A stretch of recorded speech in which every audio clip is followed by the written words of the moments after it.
ఎంతంత పెద్ద పెద్ద విఘ్నాలవనివ్వండి ఆయన తీసేస్తాడు.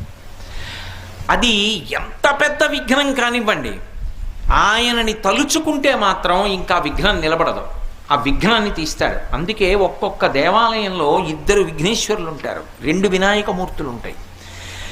ఒక శివాలయంలో ఒక శివలింగమే ఉంటుంది, ఒక్కొక్క శివాలయంలో 1 కన్నా ఎక్కువ శివలింగాలు ఉంటాయి. అప్పుడు ప్రదక్షిణంలో పానవట్టం దాటచ్చు. సరే, ఇప్పుడు శైవాగమానికి సంబంధించిన విషయం ఎందుకు, కానీ వినాయకుడు సాధారణంగా ఒక్కడే ఉంటాడు, ఉండాలి కూడా. కొన్ని చోట్ల ప్రత్యేక సందర్భాలలో ఇలా ఎందుకు పెట్టారండి అని మీరు అడిగారు అనుకోండి, వాళ్ళు చెప్పలేరు. కానీ ఒక్కొక్క చోట ఒక్కొక్క ప్రత్యేక సందర్భంలో 2 వినాయకులు ఉంటారు. 2 వినాయకుల్ని ఎందుకు ప్రతిష్ఠ చేస్తారంటే అన్ని చోట్ల చేయకూడదు, అలాగా ప్రత్యేక కారణానికి చేస్తారు. ఒకరిని విఘ్నరాజు అని పిలుస్తారు, ఒకరిని విఘ్నేశ్వరుడు అని పిలుస్తారు.